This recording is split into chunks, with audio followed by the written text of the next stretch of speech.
Hello everyone, today ay magluluto tayo ng duck soup.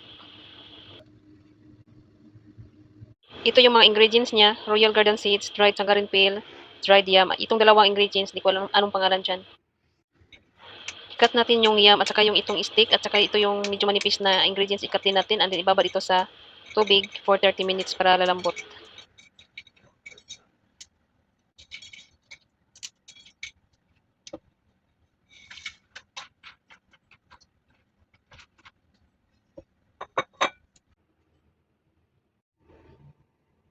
After 30 minutes sa pagbabad sa tangerine peel, hugasan ito at linisan.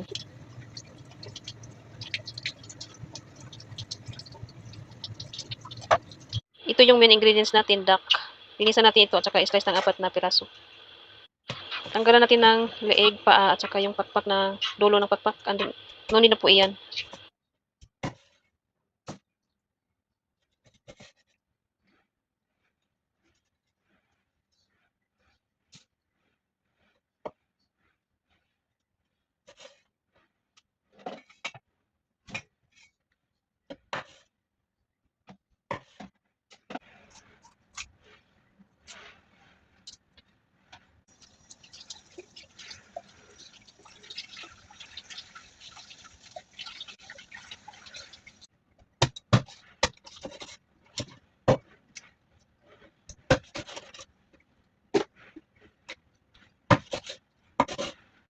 Ito na yung duck tapos na nalinisan at na-slice na.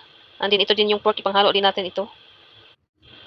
I-blanch muna natin yung duck at saka yung pork bago natin ihalo sa sabaw.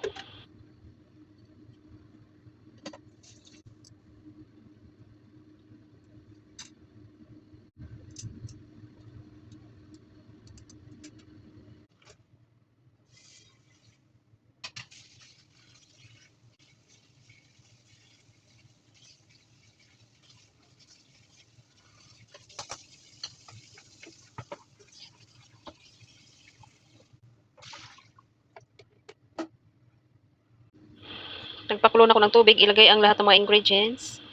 And then lutuin ito ng mga 2 hours.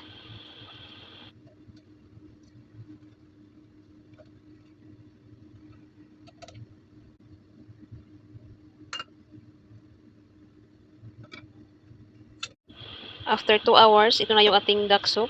Add salt to taste.